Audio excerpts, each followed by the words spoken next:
Monseigneur, vous nous faites l'honneur d'une participation active à ce congrès.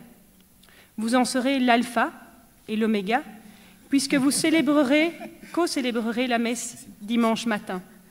Soyez d'ores et déjà remerciés pour ce double cadeau. Est-il vraiment nécessaire de vous présenter à notre audience? Probablement pas. Toutefois, permettez-moi de vous introduire brièvement auprès de ceux qui, venus de près ou de loin, s'attendent à en savoir plus. Ordonné prêtre à 24 ans pour le diocèse de Namur, votre ville natale, vous consacrez votre vie à l'étude et à la transmission de la doctrine de la foi. Formé à la philosophie, thomiste en particulier, et à la théologie, vous intégrez l'Institut supérieur de philosophie de Louvain-la-Neuve, où vous enseignez à partir des années 70. À cette même période, vous prenez la présidence du séminaire Saint-Paul à Louvain-la-Neuve. Le travail d'écriture vient rapidement servir votre rôle de transmetteur de foi et de sens.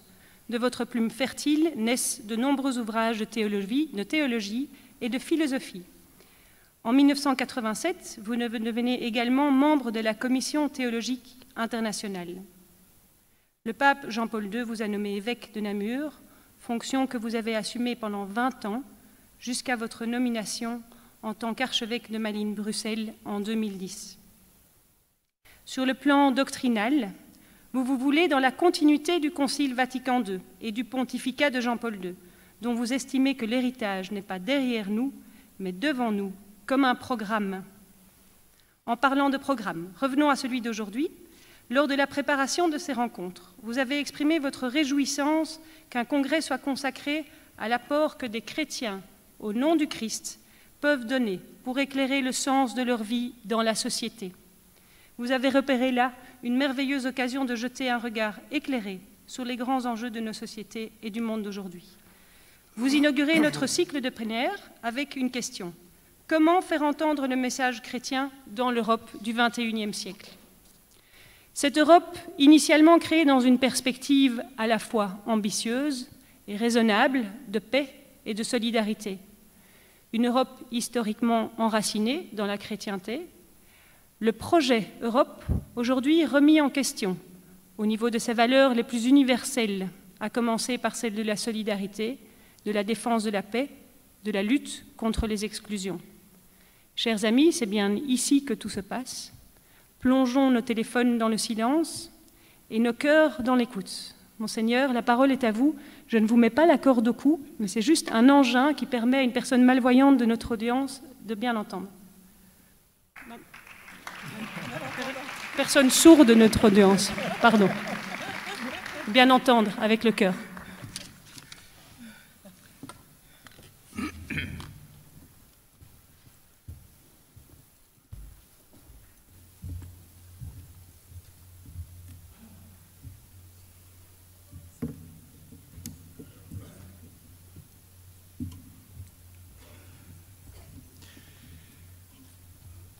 Comment faire entendre le message chrétien dans l'Europe du XXIe siècle? Pour aborder cette question, je vais partir d'une formule qui m'a beaucoup marqué, que j'emprunte à saint Augustin, et par laquelle il résumait son propre itinéraire spirituel. Je dis la formule en latin, puis je la traduis en français. Ab exterioribus ad interiora, et ab interioribus ad superiora.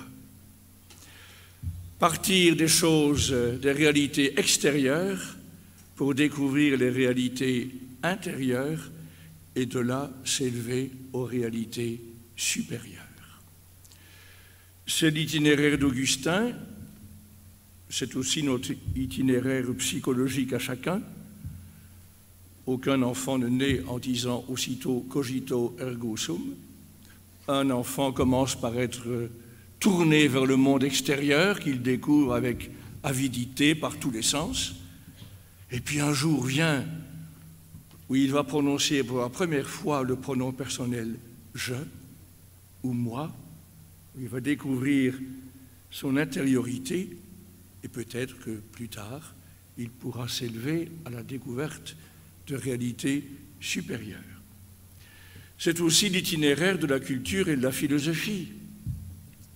Les philosophies de l'Antiquité ont été surtout des cosmologies ou des métaphysiques tournées vers le monde extérieur tout d'abord, des ontologies. Et il a fallu attendre, même si on a des prémices antérieurement bien sûr, attendre l'époque de Descartes pour que la philosophie se centre d'abord prioritairement sur l'intériorité du sujet humain, sur le cogito, et pour que, ensuite, éventuellement, la pensée, la culture s'élève vers la transcendance à partir du monde ou à partir de la réalité même du moi. À partir de l'existence du monde, on peut s'élever jusqu'à la découverte de Dieu, et à partir de l'aventure de l'esprit humain, on peut également avoir un accès au divin. Et ces trois dimensions gagnent toujours, j'y reviendrai dans un instant, à être intégrées. Ne pas privilégier l'intériorité au détriment de l'ouverture sur le monde extérieur. Ne pas, au nom de la découverte de la transcendance, sous-estimer le poids des réalités terrestres de cette vie ou l'importance de la vie intérieure de notre âme. Dans l'Europe du XXIe siècle, je crois que nous ne risquons pas de méconnaître le rapport au monde extérieur, parce que la culture scientifique qui marque très fort l'ensemble de notre culture nous tourne, et c'est très très bien, vers la connaissance de la nature, du monde environnant. Toutes les techniques déployées sur la base des sciences positives de la nature nous tournent également vers le monde extérieur. Et toutes les techniques de l'information aujourd'hui font que beaucoup de gens sont absorbés du matin au soir et parfois du soir au matin par un écran, petit ou grand, qui mobilise leur attention. C'est très important d'être ainsi branché sur le monde extérieur par la science, la technique, l'information, mais sans oublier le mot de saint Jean de la Croix, une de ses pensées qui dit « Une seule pensée de l'homme est plus précieuse que l'univers entier, c'est pourquoi Dieu seul en est digne. » Pensée d'une grande profondeur.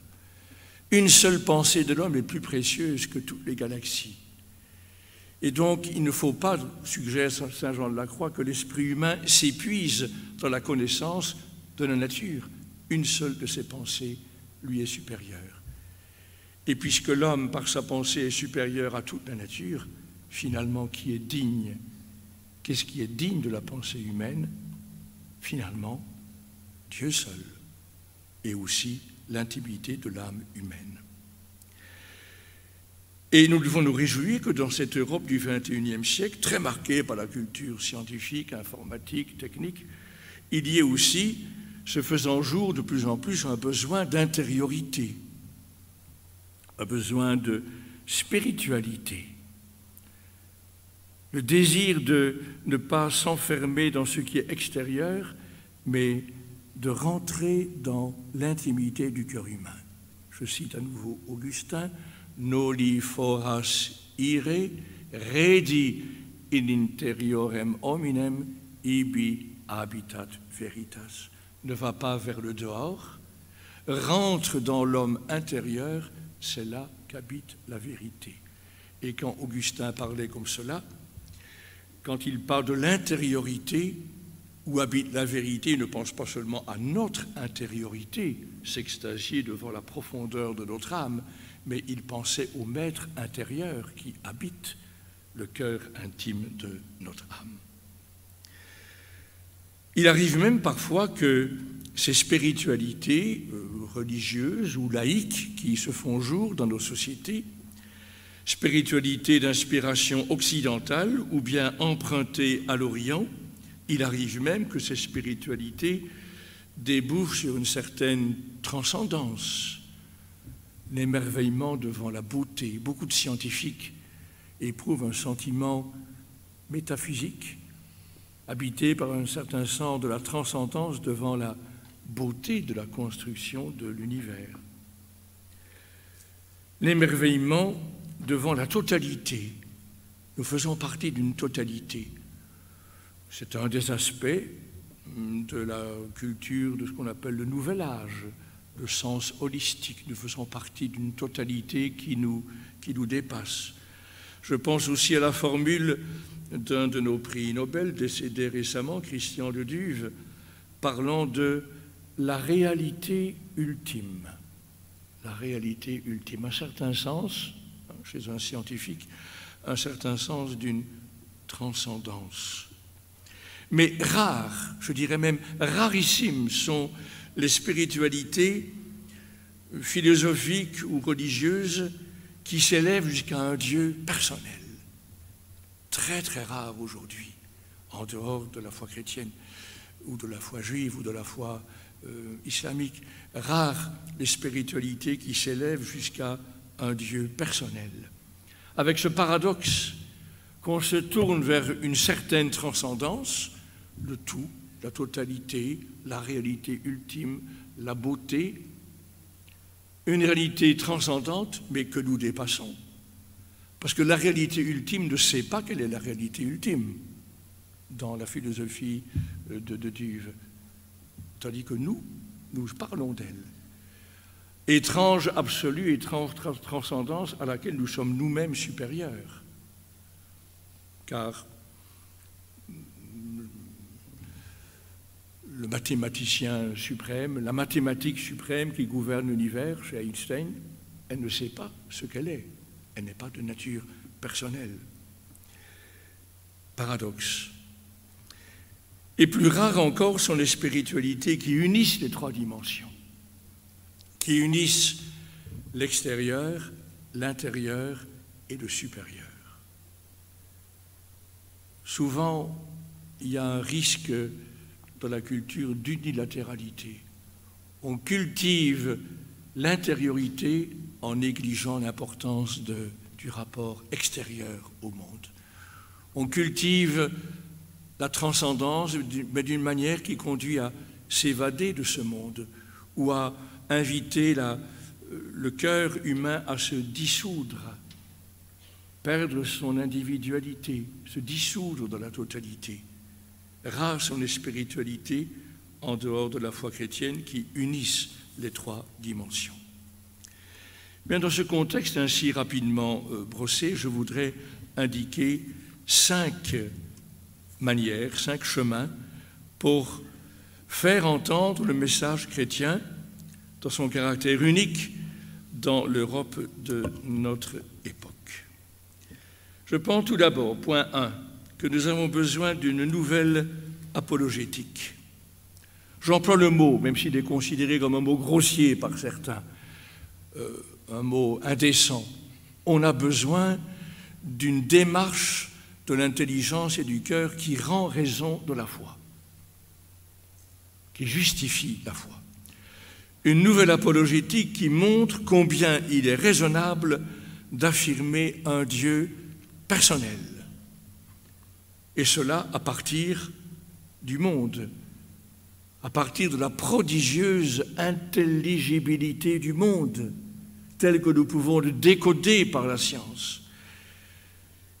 Un monde si intelligible qu'il finit par produire un animal très curieux, capable de penser le monde, l'être humain. Un animal capable, pour son intelligence, de décoder l'univers dans lequel il est né et de comprendre pourquoi il y est né. C'est une démarche d'une grande beauté et profondément rationnelle et qui aboutit à comprendre l'être humain comme l'animal très curieux par lequel l'univers restitue son origine. Il est né d'une pensée, le logos créateur, il est né d'une pensée de Dieu et d'une volonté, celle de Dieu, et en produisant en son sein un animal capable de penser et de vouloir, l'univers restitue son origine. C'est très raisonnable de penser cela. Ou bien s'élever vers un Dieu personnel à partir de ce paradoxe, de cette merveille paradoxale que l'esprit humain. En tant qu'esprit, nous situons tout par rapport à nous-mêmes. Nous sommes dans une salle plus ou moins obscure, mais je peux penser au soleil, même si je ne le vois pas.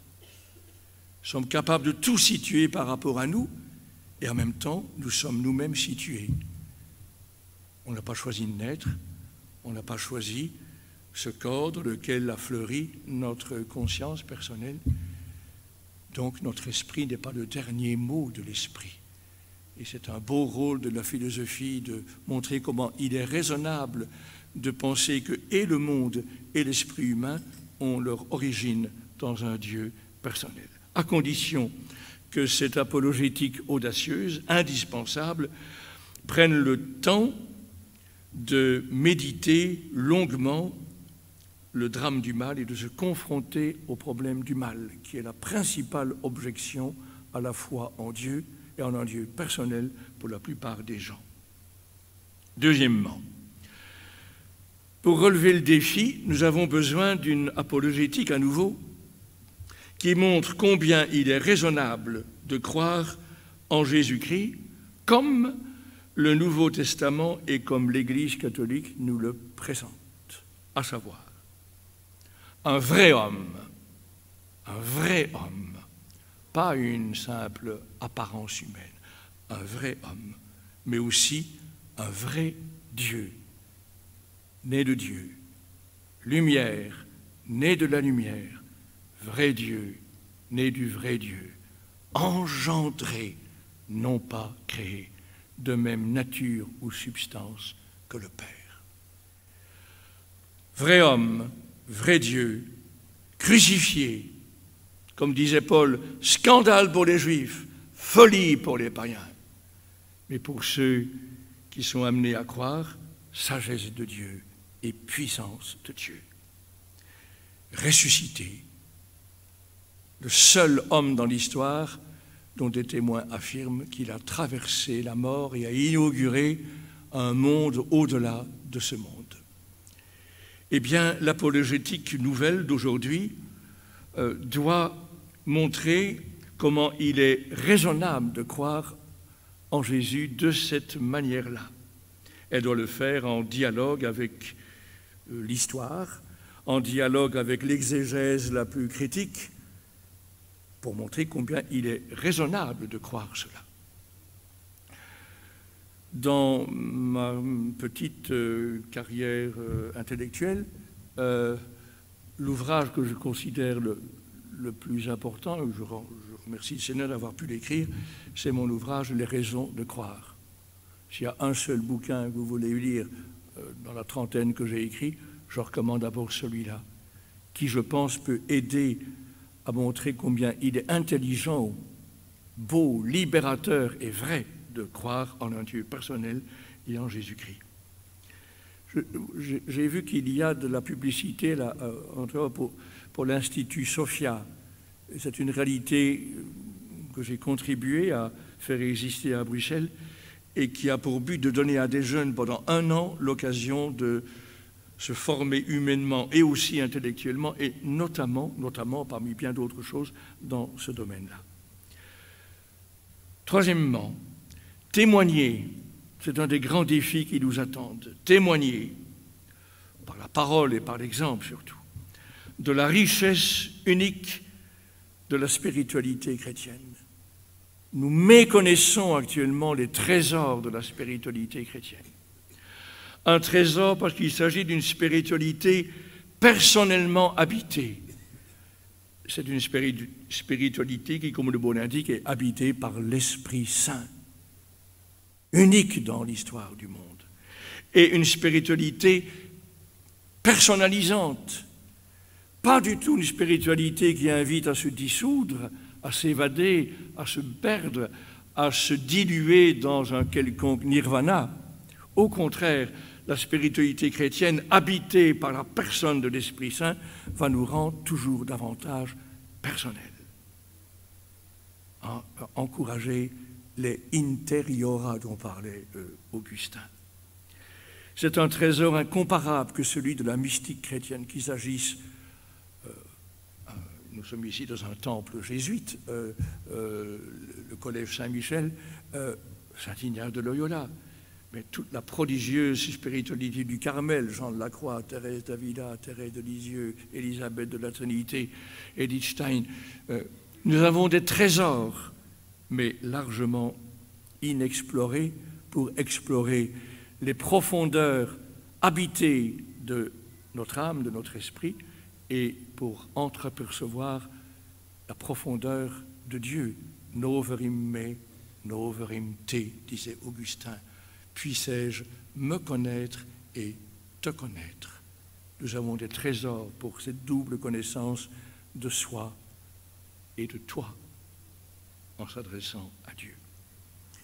Quatrièmement, témoigner par la parole et par l'exemple de l'actualité de la religion chrétienne comme étant la seule religion dans l'histoire qui soit vraiment une religion de l'incarnation.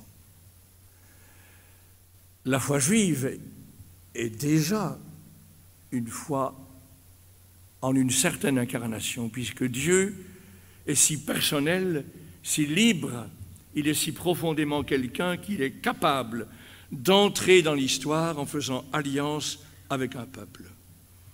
Prodigieux. Unique dans la religiosité de l'époque, ce petit peuple irréductible qui a la conscience que Dieu a fait alliance avec lui et lui a donné une loi de sagesse. Dans l'islam, Dieu est si conçu de manière transcendante, mais d'une telle manière qu'il ne peut pas entrer personnellement dans l'histoire. À travers un prophète, il offre un livre. Mais c'est impensable dans l'islam et aussi dans le judaïsme que Dieu entre personnellement dans l'histoire en se faisant homme. Ceci est un phénomène unique dans la religiosité de l'humanité. Nous sommes la seule religion de l'incarnation, où une personne divine devient homme parmi les hommes. Et le Verbe s'est fait chair et il a habité parmi nous et nous avons contemplé sa gloire. Unique. Ce qui fait la religion chrétienne une religion qui sera, si elle est fidèle à elle-même, qui sera toujours engagée dans le monde, puisque nous sommes branchés sur un Dieu qui se précipite dans le monde, qui s'engouffre dans le monde, qui se fait chair, qui se fait homme parmi les hommes. Une religion engagée dans le monde et aussi respectueuse de la spécificité des ordres dans l'existence humaine. La merveille de Jésus, c'est qu'il y a en lui une seule personne, la personne éternelle du Verbe de Dieu, mais avec deux natures, sa nature divine, mais sa nature humaine. En Jésus, Dieu et l'humain sont mariés pour l'éternité. Et entre les deux, je cite, pas dans les termes, le quatrième concile œcuménique, celui de Chalcédoine en 451, qui a un peu résumé toutes les controverses des 4-5 premiers siècles de la foi de l'histoire chrétienne concernant l'identité de Jésus. Jésus est unique, c'est une seule personne, et ces deux natures, divine et humaine, ne sont ni séparées ni mélangées, ne sont pas séparées. Jésus n'est pas schizophrène, il n'est pas d'un côté divin et de l'autre côté humain. C'est riche de conséquences pour nous. Nous ne pourrons, si nous sommes vraiment chrétiens, nous ne pourrons jamais avoir une vie chrétienne avec deux tiroirs. Un tiroir spirituel le dimanche matin ou quelques minutes le soir avant de se mettre au lit, et puis un tiroir profane. Ça, c'est une religion schizophrène. On est chrétien à certains moments de la journée ou de la semaine ou de sa vie, et puis on vit quelque chose d'autre à côté. Impossible. impraticable, ou en tout cas injustifiable, du point de vue de cette religion de l'incarnation qui est la nôtre. Pas de séparation, mais pas non plus de confusion ou de mélange. Donc, nous avons le grand avantage dans une religion de l'incarnation comme la foi chrétienne d'être porté par la nature même de notre foi à respecter la distinction des ordres. La séparation entre le domaine spirituel, enfin, pas la séparation, mais la différence entre l'ordre spirituel et l'ordre temporel.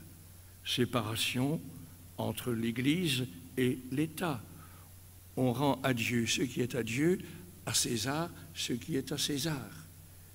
Cette distinction des ordres qui est capitale et qui est dramatiquement absente dans l'islam, enfin dans l'islam commun, où la foi est presque indissociable de l'organisation politique d'une société qui serait islamique. Cinquièmement, dernier point, cinquième défi à relever, par notre témoignage. Branché sur ce fait que nous sommes, par la foi, nous avons le cœur ouvert sur un Dieu personnel et incarné. Eh bien, en liaison à cela, par l'ouverture de notre cœur sur un Dieu personnel et incarné, faire goûter la beauté de la conjonction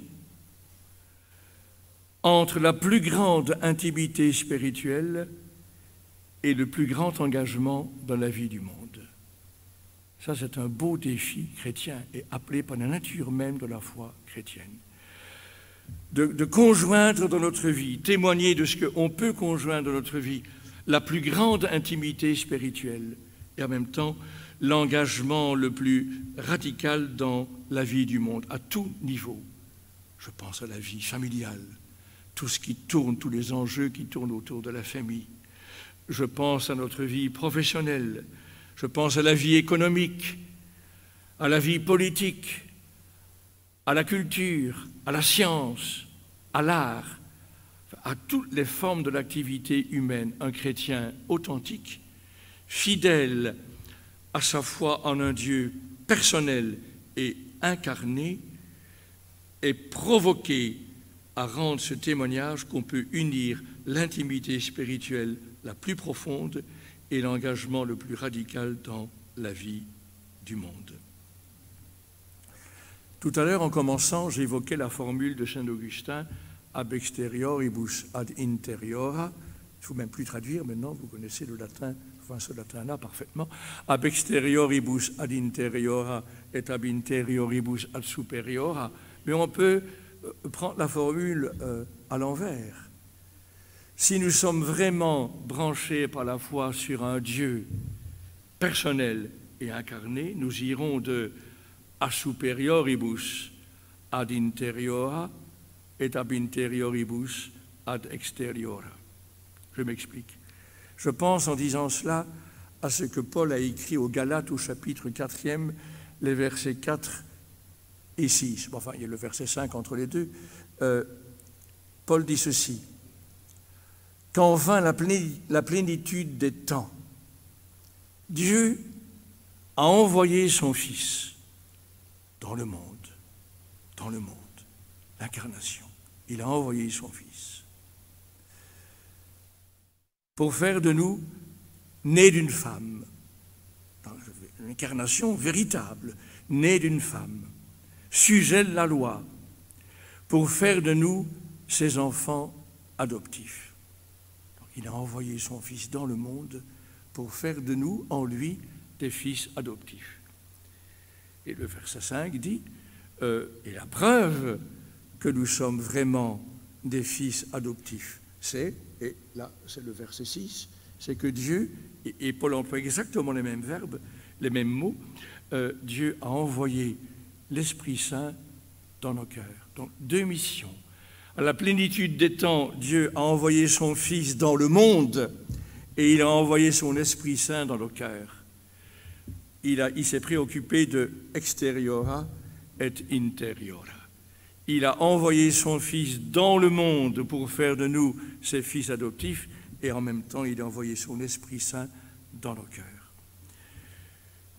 Bien, ça, c'est un de nos grands témoignages à rendre, faire goûter la beauté d'une foi qui peut conjuguer le sens de la transcendance d'un Dieu personnel qui nous a créés, qui nous crée, et qui en même temps cultive l'intériorité, puisque Dieu a envoyé son Esprit Saint dans nos cœurs, et qui en même temps cultive le sens de l'engagement dans le monde et dans l'histoire, puisque Dieu lui-même a envoyé son Fils dans le monde et au cœur de l'histoire.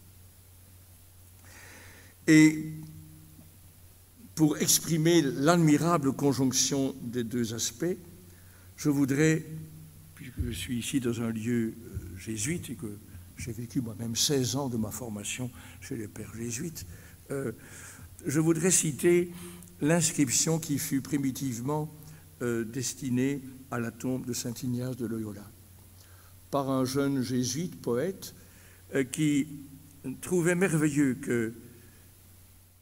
étonnant mais merveilleux, que cet homme, Ignace, pour lequel aucun projet n'était trop grand, il était tellement soucieux de la plus grande gloire de Dieu qu'il aurait embrassé l'univers entier pour contribuer à ce que la gloire de Dieu soit reconnue. Et le voilà maintenant contenu, maintenant qu'il est mort, il est contenu dans ce petit tombeau où il repose. Et alors ce poète a écrit en latin comme inscription, je le dis en latin mais je traduis en français, non coerceri maximo, contineri tamen a minimo divinum est. Ne pas être enfermé, même par ce qu'il y a de plus grand, aller toujours au-delà, même des frontières les plus largement ouvertes,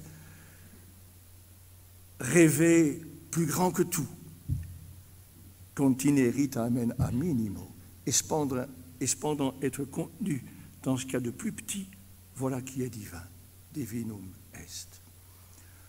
Je rappelle qu'il a puisé probablement son inspiration, ce jésuite, dans une antienne qu'on adresse à Marie le jour du 1er janvier, quand la liturgie se tourne vers Marie en lui disant « Ô Vierge Marie, celui que le monde entier ne peut pas contenir, s'est enfermé dans ton sein en se faisant homme. » Bien, j'applique cela à notre témoignage dans l'Europe du XXIe siècle. Nous devons avoir sur tous les plans, le plan de la famille, de l'économie, de la politique, de la culture, de la science, de l'art. Nous devons avoir les projets les plus ambitieux. Normal, puisque nous sommes branchés par la foi sur la plénitude de la divinité qui habite corporellement dans le Christ, comme dit Paul aux Colossiens. Donc, avoir des projets chrétiens les plus larges possibles, avoir une spiritualité qui embrasse tout, et en même temps s'engager dans les plus petits détails de la vie quotidienne. Ne pas penser que l'engagement chrétien est limité aux grandes choses, mais il s'inscrit également dans les choix les plus simples et les plus quotidiens. Autrement dit, pour être chrétien, il ne faut pas laisser au vestiaire l'intendance quotidienne de notre vie, tous les détails de notre vie professionnelle, nos responsabilités économiques si nous en avons, nos responsabilités politiques, même si elles sont limitées, mais si simplement au niveau d'une commune, quelle que soit l'ampleur de nos engagements, ils sont toujours valables, car ne pas être enfermé, même par ce qui est le plus grand, avoir des ambitions très vastes, mais en même temps, incarner son engagement dans ce qu'il y a de plus petit, de plus quotidien, de plus modeste, dans tous les petits détails aussi de notre vie familiale, voilà qui est divin. Et ce témoignage, nous en avons grand besoin aujourd'hui. Nous avons besoin d'hommes et de femmes qui attestent que parce qu'on est chrétien, on voit très large et en même temps, on se sent appelé à la suite d'un Dieu qui s'engouffre dans le monde et qui vient habiter l'intimité de notre cœur. On s'engage dans tous les aspects de notre responsabilité profane, de notre responsabilité terrestre. Voilà ce que j'avais à vous dire dans l'espace déterminé a priori de 1 demi-heure.